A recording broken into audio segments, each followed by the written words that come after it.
Today we're going to be talking about the Distributor's Guide to Breaking Operational Silos. So if you don't know now, I'm going to be the one to expose this.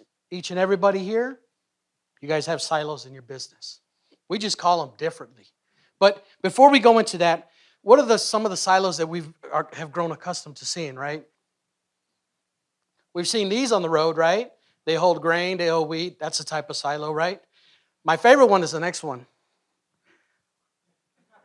That's a type of silo, right? It conveys sheer power. It conveys responsibility. Show of hands really quick. Who would want to be responsible for that silo, right? No? Nobody? I guarantee you there's sometimes that you're at work and you're like, you know what? I want to burn the place down and start all over again. You start a project and you're like, yep, let's just go ahead and go back to the drawing board. Like, you don't want to do it physically, but, metaphorically, you're thinking like, hey, I need to do something different because it's not going the way I want to. So the two type of silos that I want to talk about are departments. Everybody has departments here, am I correct? And the digital silos. So again, a silo is just a metaphor for separate entities that stockpile information effectively and seal it. So we have departments. Sometimes they do the great work of talking to one another. If you're lucky to have a business and work in that business, that they talk to one another, they're constantly communicating, constantly going back to the drawing board and building great stuff. Or you work in a business where they kind of don't talk to each other because in some certain cases, they're overseas, or the ability to be able to communicate is a little bit difficult. Regardless, all of the departments, all these things, they're different type of silos. And while I will advocate to the day I die that some of the information needs to be under lock and key, other information can be opened and be collaborative. Customer information, obviously, lock and key. You have to keep that guarded because the last thing you would want is for any business to have a leak of some sort and lose the trust of the clients, right? But other than that, you can come up with some fake data, we all have Excel to use or Google Docs, and you can come up with some fake data and you can use it as a play, it doesn't necessarily mean that it has to be real kind of deal when you're working and stuff like that. It's just test, right? But when it comes down to your client and the ability to maintain that integrity, by all means, that needs to be under lock and key. So again, there's the department silos, and then there's the digital silos. So let's go and talk about department silos. We have a customer service department. That is a type of silo that is ran by people that, in my opinion, are the front fighters of what's going on in the business world today because they have the ability to take a phone call from an irate customer that is yelling at the top of their lungs saying, "Where is my product?" And all they have to say is, "Did you check your email? Did you click that link that says, hey, this is where it's at," kind of deal? And they do it with such care and such tenderness that they're the ones that actually lead the front, right? But nevertheless, there's a silo. The other silo is our warehouse department. They're the ones that go, and like the Energizer Bunny, they're going left and right, left and right, left and right. I don't know if it's the energy drinks that they have, but 9 times out of 10, it's the energy that they have. They have a uniqueness about them that they say, I got to get the job done. And normally they have calves the size of this big when they're walking around because they do a lot of miles, more than what I do. Oh, something happened. The financial department. We all love the finance department, right? Until we all not like the finance department.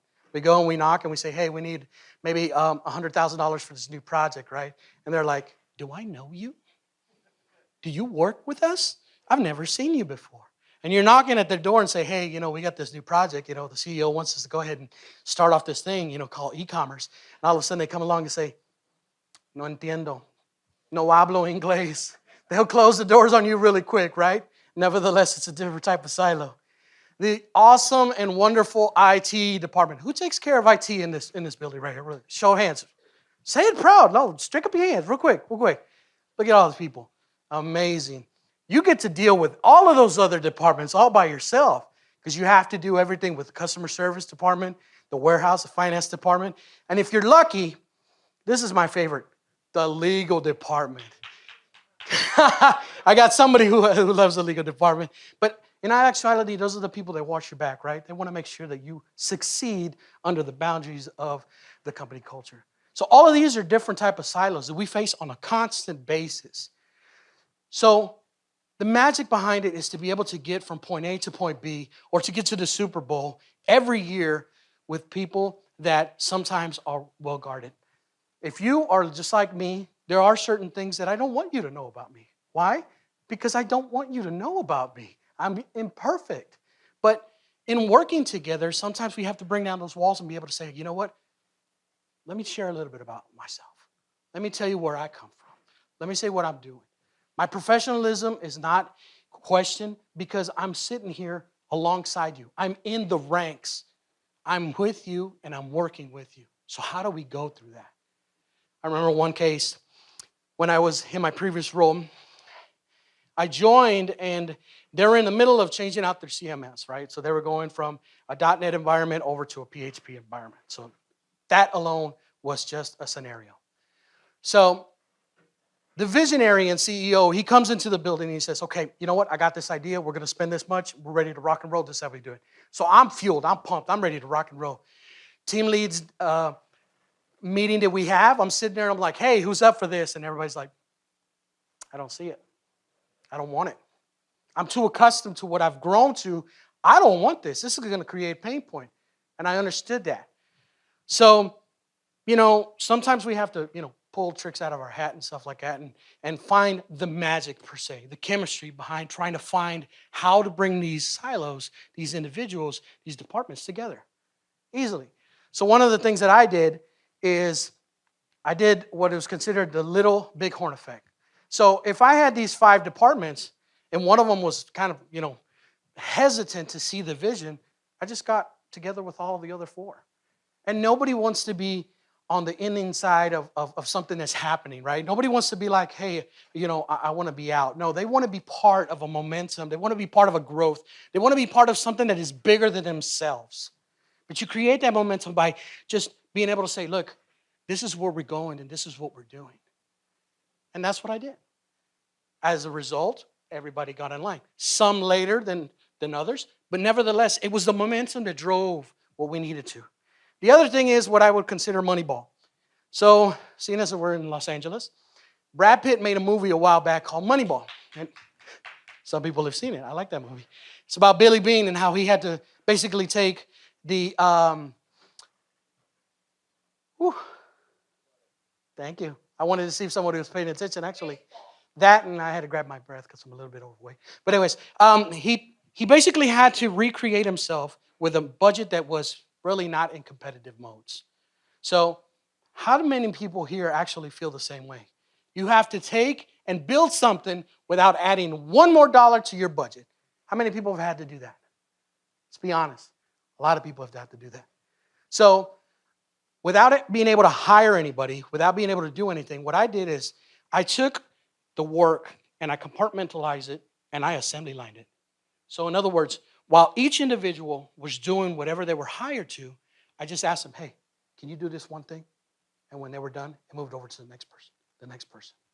Having that foresight, having that momentum created the opportunity for 2 things. One, they saw movement, right? They saw movement because if you go to the same job and you're doing the same thing, you're really not looking at movement. You're just doing the same thing over and over and over. But you add a little bit of variety in there, then all of a sudden you're like, well, wait a minute, something new is happening. Momentum, okay? So that, not only that, but they got to be able to see what other people are doing. So people who didn't do graphic design are starting to say, hey, well, what does a graphic design person do? And what are they all about? Why are they in the ranks? Just ask them, hey, just do this. This is how you do it. Educational, it built. And it created the momentum. It created the momentum, and all of a sudden, we started knocking out a lot of projects in a quicker fashion. So these are just 2 scenarios that come to mind that you can do and take back right now to your departments, to your businesses.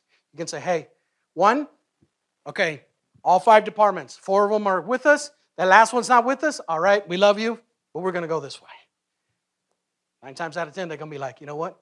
We don't want to be behind. They'll jump on board. And then the other one is like, you know what? We need to create more momentum and those small wins. I'm telling you, it's the small wins that over time collectively bring greater good. Now, this is one of my favorite resources. Dale Carnegie said, people support a world they help create. And this slide actually got to me because I'm sitting here and I'm thinking about this book right here. It's one of my favorites. It's one that I would love to be able to introduce to you. It's called How to Win Friends and Influence People, right? We all have it. We may not have it. It'd be a good opportunity to write the name down of the title. But when Duncan came up here, man, I don't know, Duncan inspired me. And I thought about it, and I thought about wine and, wineskins. And I thought specifically on like, hey, how do we get new wine in old wineskins? And I'm talking to Aaron. I'm not talking about anybody else. I'm just talking about me. And I said, okay. I said, if I came with this resource, if I take 1 minute and I say, what book has most inspired you, what would you say? Somebody, really quick, what would you say? Hey, it is a book. It is something that's inspired me. Moneyball inspired me. What does that have to do with technology? Absolutely nothing, but it was a mindset. What other books? Really quick. Wolf of Wall Street. That's another one. Cool. Hey, you guys are looking at, is it because we're in a cinematic, environment that you guys are looking at like books that have to do with movies or something like that? So I don't know. What about another book? Somebody can say, a book that has inspired you to say, you know what? If I had one book that I could say that would benefit everybody in this room that I would say advocate for, what would that book be? Human Revolution and Crossing the Chasm. I hope you guys are writing this down because these are the resources that are among you guys to be able to perceive and be able to get that knowledge. There's a lot of wisdom in this room. There's a lot of wisdom in this room. Sir? The Ride of a Lifetime, which is on my book list to buy. I haven't bought it yet, but it is on my book list to buy. Like 86 pages of books that I want to buy. So, Who Moved My Cheese? That is another great one. I want to give you another one that's not up here. It's called QBQ by John Miller. It's the question behind the question. Basically talks about how we have the ability to be able to ask questions, but sometimes we ask the wrong questions, so therefore we get the wrong answers. But yes, John Miller. That's a very good one. But again, here we have so many resources amongst us. Let's take advantage of this time that we have to be able to ask each other those questions. I love the fact that Karthik is always asking us, hey, what book you reading? What book you reading? What book you're reading? Some people do audiobooks. Hey, I do audiobooks. Sometimes I got to travel, so we have to do audiobooks. There's nothing wrong with that. Some are visual, so they have to take a video book or some sort and stuff like that. So going on to digital silos. So we have digital silos. It's called the content management system. It's void of emotion. It has a logic of its sort, and it does something for us, right? Another one is the point of sale system, right? Again, void of emotion. It's a logical program that does specifically something, and we have various vendors that have that. ERP, our favorite word, right? CRM, that's another one. How many people use CRMs in this building? Huh? And a WMS, warehouse management system. These are all void of emotion, but there's a certain type of logic that goes behind them. And just like we talked about the fact that, in departments, there's people, and those people matter, and those people have a purpose and a name, these systems have a purpose and a name. Granted, they have no emotion behind them, so we have to do something called deep dive into the logic behind them to be able to talk to them. In a picture-perfect world, when software developers go into developing any kind of software, they think about the long-term goal and be able to say, okay, this system needs to talk with all 150,000 new softwares that are coming out, not only in just this year, but in the years to come, right? Sometimes they do, but more than anything, they're solving the immediate problem. And that's fine. There's no problem with that. But what we want to be able to offer is the ability to offer something called the DCKAP integrator. And I got to be very transparent with you. You guys allow me to be very transparent with you? Excellent. Thank you. So when I got hired into DCKAP and I found out that this existed, I was really mad because I was like, where were you when I needed you? Because so many times I could have used this integration in the systems that I was working with, but I didn't know about it, right? Hindsight, right? So once you have access to the integrator gives you an opportunity to see a dashboard, a high-level graphical presentation where you can see total records processed, a success rate, new customers, and new orders. By the way, this is a SaaS-based product, and it is hosted on AWS, and it is a middleware. And if you notice on the bottom right-hand side, it says projects. Therefore, it has 2 projects just laid out in this imagery. But in actuality, you can have various projects. So it just depends on the type of agreement that you decide to do. You start off with credentials, right? You have to get access to that information. And those credentials happen through the credentials that you get through the APIs. We both know that there's either the public API or there's a private API.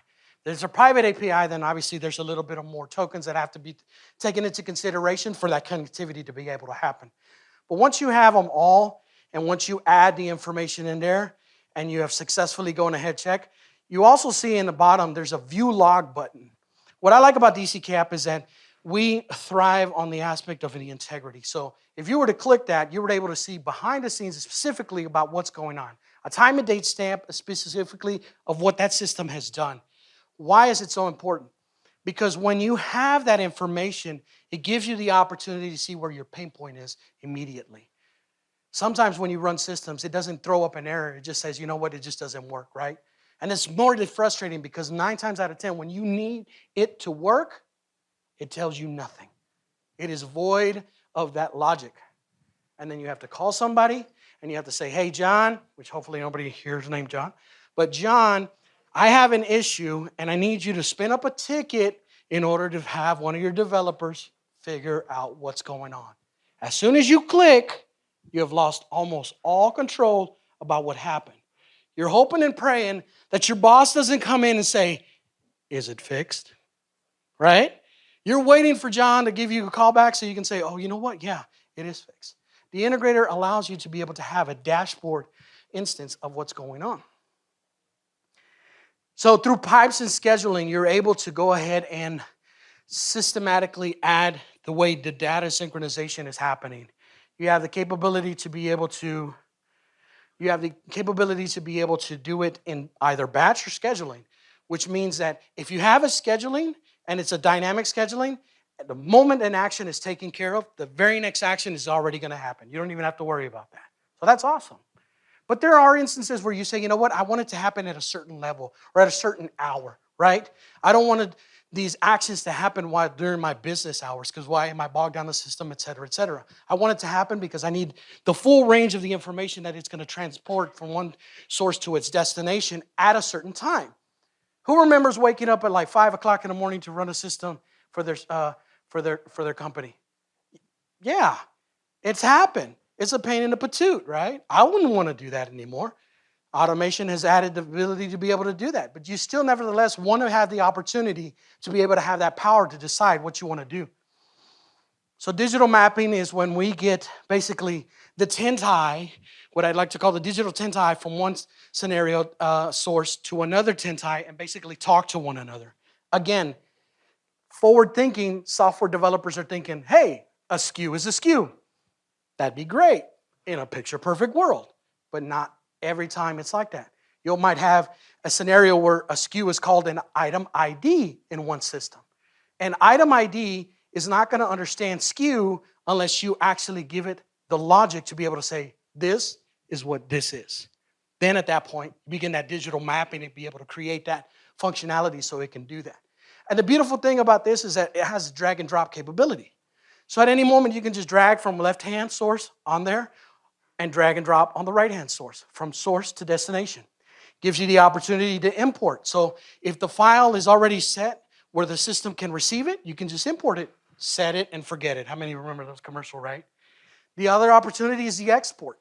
So when it comes down to digital architect, once I found this out, and it's incredible. Once you get everything working, what ends up happening? Your business ends up growing because it's doing what it needs to do, right? And as it grows, new problems arise. Your architect has to go back to the drawing board and say, it used to do this, but now we have gone a level up and we need to go back to the drawing board. Having that export button allows the developers to be able to see behind the scenes and say, okay, where do we need to magnify the architect or tweak the architect so that we can get it to where we need to. Logs. I mentioned that The logs are very important. These logs help you to find out where the pain point is at. It allows you to get the information, time and date stamp. It gives you duration, which the one thing I like about duration is that we want things fast and we want things as of yesterday, right? When you go to Starbucks and you order your coffee, you didn't want it now. You actually wanted it yesterday. That's why you went to Starbucks today, because you were thirsty for that coffee, not today, but yesterday. In the same aspect, that duration gives you the opportunity to say, hey, what's happening in the background? Maybe we need to speed up our hardware. Maybe we need to, invest in that attribute so that API is moving faster and gets to its destination much quicker. You have the ability to be able to see the console. And if you click on those 3 buttons on the right-hand side, you can see even more detailed information. Again, giving you the power to be able to say, you know what? I know what's going on. Then at that point, when you do call John, you say, John, I need you to do this. Give me a call in 10 minutes. And many of the times, because of the fact that it's already integrated in the dashboard, it's in your power. You can hit the resync button. You can turn it off and turn it back on, and then all of a sudden it's like, wow, it works, because we're granting you that information, that opportunity to be able to do that through this program. Access. Access is key. We talked about security, right? But we talked about it from the perspective of the customer's information, right? We at all times want to be able to ensure that the customer's information is guarded and that nothing bad happens to that information. But you also have team members that have to go in and do stuff, right? And you want to be able to have that oversight. So by having that oversight, you're able to add members to that to the platform and then be able to say, hey, you know what? I need you to do this and this specifically. You can grant them certain type of access and have the oversight not only for your internal team as they come and go, but also to third-party integrators, that, vendors that are like, hey, I need to know what's going on. Great, perfect. Add them and then revoke them. Change their. My favorite is when you have a team internally and someone gets promoted to customer, right? Who likes to get promoted to customer? No, I wouldn't want to get promoted to customer. That person got fired and is off the books. We have to revoke their access. With a click of a button, you can remove their access. So my final thoughts are these. The market has changed in the last few years, and in some cases we've seen winners, we've seen losers, we've seen victory and defeat, we've even seen gain and loss. I've seen businesses that have been in business for 90 years, never see the light again. 90 years, and never will open up again. So let us not forget that the people that we support, the people will support the world that they create. Let's create a beautiful human world first, and let the rest take care of itself. Thank you.